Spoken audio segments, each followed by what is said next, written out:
I seguim amb aquest bloc humanitari i de solidaritat. Abans hem parlat amb la gent del port de Borriana, amb el grup de suport a l'Aurora, sobre aquestes noves missions, però ara parlarem amb una organització que es dedica estrictament a rescatar la gent al Mediterrani, com és l'equip de salvament l'equip de salvament marítim humanitari. I és que aquesta setmana aquest grup denuncia incompliments sistemàtics de drets de persones migrants i refugiades per la Unió Europea i els seus estats membres. Salvament Marítim Humanitari ha elevat una carta a l'Alt Comissionat de Drets Humans de les Nacions Unides on es denuncia de manera clara la violació constant de drets fonamentals dels migrants i refugiats per part de la Unió Europea i els seus països membres, com és Grècia, Itàlia i Malta. Mentrestant, el vaixell de rescat Aitamari ja ha salpat, el vaixell de rescat Aitamari de Salvament Marítim Humanitari ha salpat per la seva pròxima missió de rescat en el Mediterrani central. Salvament Marítim Humanitari és una ONG d'ajuda humanitària que ve oferint assistència en el camp de persones refugiades de Vial i de rescat de persones en el Mediterrani central. Avui, perquè ens expliquin la tasca que estan fent la gent de Salvament Marítim Humanitari, tenim a Íñigo Mijanjos, que no és el primer cop que entra en aquest programa. Íñigo, bona tarda. Buenas tardes. Hola, buena tarde. ¿Cómo estamos, Íñigo? Bien, bien. Bueno, ya enfilando, ¿no? Ya el inicio de la misión. ¿Estáis vosotros también en Burriana esperando salir? Sí, nosotros, hemos hecho en este caso la varada en el puerto de Vinaròs, pero bueno, ya hicimos la inspección sanitaria hace unos días en Castelló y bueno, ahora estamos en Burriana, pues a la espera de la inspección que nos tiene que hacer Capitanía de Bandera Blanca y ya pues tener el despacho para salir a misión, pero bueno, ya es cuestión de días. ¿Cuánta gente formáis la tripulación de la Aitamari?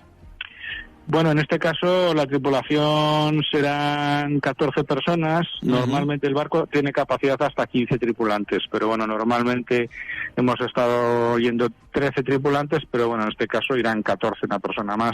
Bueno, también pues damos opción a hacer las prácticas a los alumnos de náutica y bueno, pues en este caso también llevaremos a un compañero en práctica. Ah, sí que lleváis también a un grumete, para que aprenda un poco, ¿o qué? Eso es.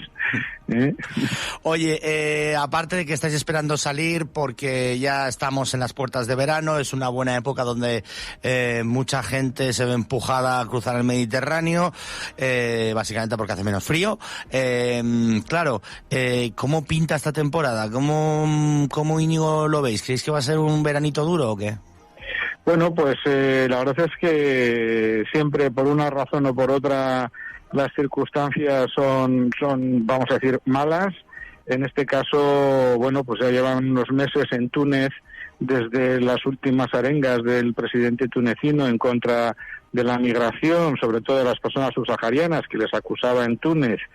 Bueno, pues este discurso que ya conocemos de la ultraderecha, ¿no? De un racista, pues acusando pues de los problemas económicos del país a la migración irregular y bueno, pues ha provocado una reacción masiva de los propios ciudadanos tunecinos contra los migrantes de origen subsahariano y bueno, ya hace 2 meses se registraron mayor número de salida de botes de Túnez más que de Libia, ¿no? Claro. Y bueno, pues en estos momentos la zona pues se ha bajado el volumen de salidas de Libia por la labor de intercepción que se está haciendo por parte de las milicias libias, pero sin embargo pues ha subido por parte de Túnez, ¿no? Y bueno, por la situación realmente es compleja porque incluso de Túnez salen en peores condiciones. Claro, no queremos ni imaginar tampoco qué pasará con esos migrantes que están detenidos en Libia, qué pasa con ellos, en qué cárceles acaban. Claro, es de un ostracismo. No sabemos bien qué ocurre en las costas africanas y parece que además en la Unión Europea se dedica a financiar para que directamente tampoco ni sepamos qué está ocurriendo allí, ¿no? Así es. Bueno, pues ahora mismo además yo estaba un poco haciendo la reflexión ahí al mediodía, ¿no? Oyendo las noticias sobre el racismo en el deporte y las declaraciones que está habiendo, que es intolerante el racismo en España, y bueno, pues incluso por parte de los propios partidos en el gobierno, ¿no? Mostrándose muy taxativos en esto, pero sin embargo cuando la política migratoria europea en general, y bueno, ya en particular cuando vamos a la que aplican los países miembros en correspondencia con la de Europa, el sesgo racista que tiene es brutal y es evidente. Es un racismo que mata, además, ¿eh? Claro, y sin embargo, pues ahí no lo vemos, ¿no? O sea, o por supuesto el racismo es rechazable en cualquiera de sus manifestaciones, y sin ninguna duda, pues si alguien insulta y hace un comentario racista en un campo de fútbol tiene que ser sancionado, y eso hay que cortarlo de raíz. Pero claro, en este caso estamos hablando de un racismo institucional, de un racismo consolidado, donde se aplican unas políticas con unos resultados de muerte, y no de uno ni de dos, sino de miles. Lo hemos visto en la Bahía de Melilla, lo vemos en Canarias, lo vemos en el Estrecho, en lo que a España respecta, y bueno, pues en Italia pues lo estamos viendo, que es donde nosotros vamos a trabajar, ¿no? Y el resultado es de muerte de miles de personas, y es pura y llanamente una política migratoria racista.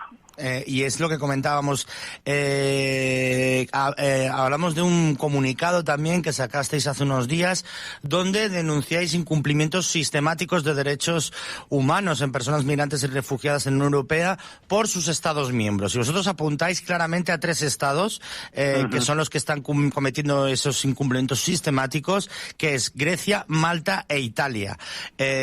Vosotros denunciáis que estos 3 países, básicamente, vosotros habéis denunciado delante del Alto Comisionado de Derechos Humanos de la ONU para que se incluya en un informe y se denuncie que están violando constantemente sus derechos, ¿no? Para que lo entiendan mejor, por ejemplo, en Grecia, y vosotros que estáis en el proyecto del hotspot Vial, que es si no me equivoco, es un campo de refugiados también con servicios médicos, donde brindáis servicios de ONGs y tal. ¿Qué está pasando? ¿Cómo lo estáis valorando la gente de Salvamento Marítimo Humanitario, lo que está pasando ahora en las islas griegas?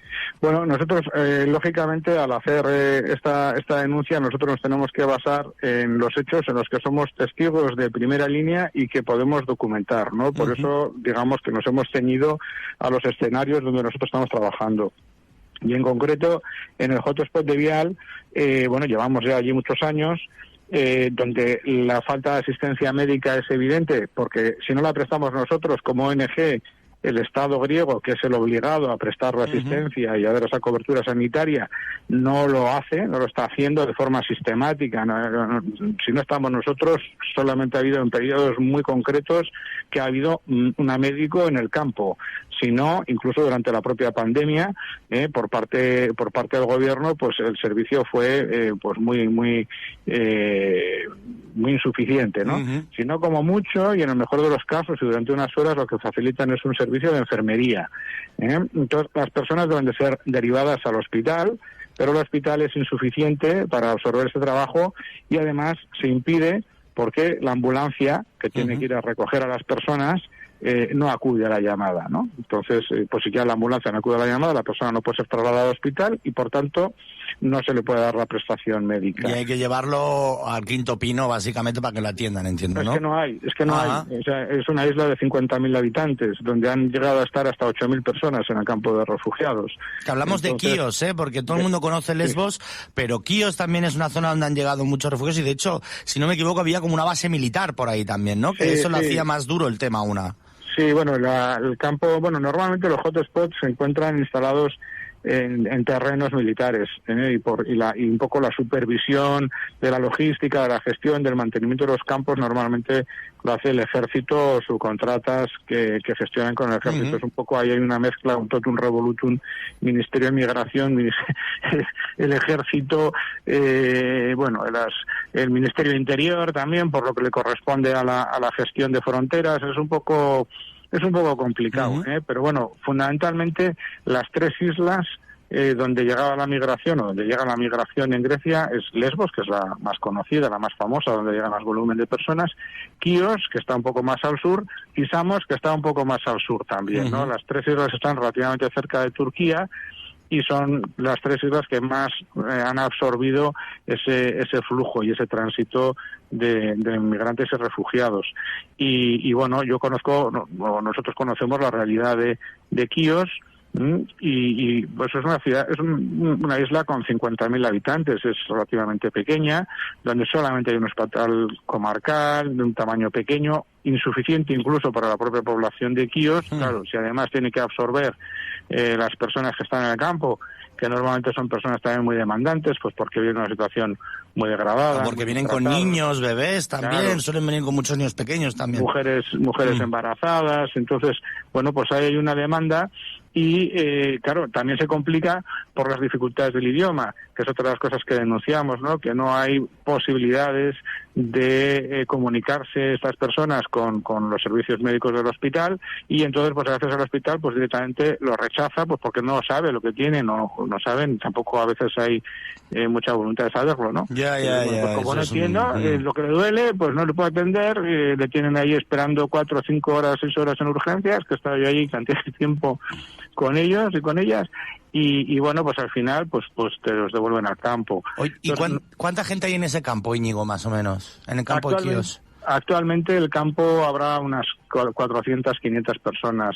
Ya desde los últimos año y medio, prácticamente 2 años, con este gobierno que ahora también pues es el que va seguramente a repetir gobierno, pues bueno, mantuvo un criterio de mano dura, de devoluciones en la playa. Y, bueno, pues en concreto, como el ministro de Migraciones, que ha estado hasta ahora en el gobierno, es oriundo de la isla de Quíos, pues él prometió a sus propios convecinos el prácticamente reducir la presencia, ¿no? de las personas en la isla, porque en los momentos más duros el campo está preparado para 1.000 personas.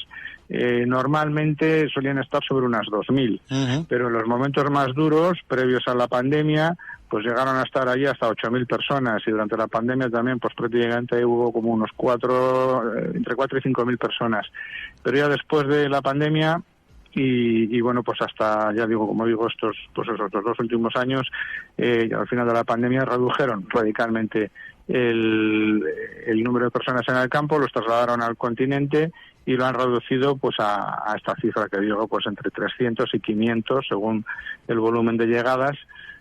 Y también, como he dicho antes, claramente con un sesgo racista, es decir, si las personas que vienen son sirias o son personas, vamos a decir, menos oscuras, que pues son las que pasan, y bueno, pues los que aparte, vienen de Eritrea, claro, de Sierra Leona, de Costa de Marfil, pues todas estas personas se quedan retenidas ahí. Y aparte vosotros explicáis, porque estamos también explicando un comunicado que lanzasteis hace un par de semanas, también decís que denunciáis que las autoridades maltesas evitan referirse a los inmigrantes, evitan referirse a los casos de situaciones de emergencia, llamándolos como barcos de inmigrantes que intentan ingresar ilegalmente en la Unión Europea. Además, apuntáis que durante las travesías en el mar, Salvamento Marítimo Humanitario ha podido constatar la colaboración de las aeronaves de Frontex con la Guardia Costera Libia, facilitando así la intercepción y devolución de migrantes y refugiados a Libia.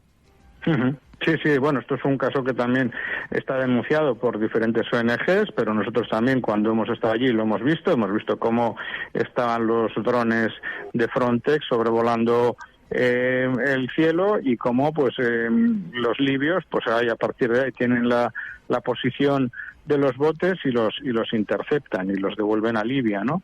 Entonces, bueno, hay una colaboración activa con las devoluciones en caliente, devoluciones a un país donde está declarado como un país no seguro, claramente, donde sabemos que se producen torturas y violaciones de estas personas, lo relatan ellos cuando los rescatamos, y también han levantado acta. Aparte, no creo que muchos ministerios de turismo europeos recomienden viajar a Libia ahora, ¿eh? No. No sé si ellos están diciendo, oye, ir a Libia de vacaciones, porque si los propios europeos no pueden ir de vacaciones, pues imaginemos que esa misma gente que rescatan en el mar tampoco debería volver allí, ¿no? sin lugar a dudas, y bueno, está declarado por las propias Naciones Unidas, declaraciones sistemáticas y reiteradas por parte de AIOM, por parte de ACNUR, que están en los puntos de llegada, cuando pueden estar en los puntos de llegada, porque ni siquiera les permiten estar presentes en el desembarco de estas personas, no pueden visitar los centros de detención. Bueno, es una denuncia ya repetida y sistemática, pero no por eso la tenemos que dejar de hacer, pues para que quede constancia de que se sigue produciendo, de que hay una colaboración activa por parte de las autoridades europeas, que se está gastando dinero público europeo en esas acciones. Claro. Aparte es muy difícil también para los reporteros y periodistas de investigación buenísimos que hay que conocer en Libia acceder a esos lugares. O sea, no es probablemente Libia ahora es uno de los países más complejos para un corresponsal de guerra por el caos que hay y porque además informativamente no interesa. Los grandes medios de comunicación occidentales ya no dan un duro por lo que ocurre en Libia. Ya mudó Gaddafi y ya, pues bueno, ya informativamente se acabó, pese a que se están denunciando esas situaciones horrendas, ¿no? Con la Guardia Costera Libia. Íñigo, se nos acaba el tiempo. Oye, muchas gracias por estar con nosotros en Arran de Mar y explicarnos de primera mano, porque Íñigo sabe muy bien de lo que está hablando en primera mano, la situación de los inmigrantes en el Mediterráneo. Contactaremos más adelante, ¿de acuerdo? Muchas gracias. Cuídate mucho, Íñigo. Un abrazo bien grande. Muchas gracias. Un abrazo. Salud. A todos.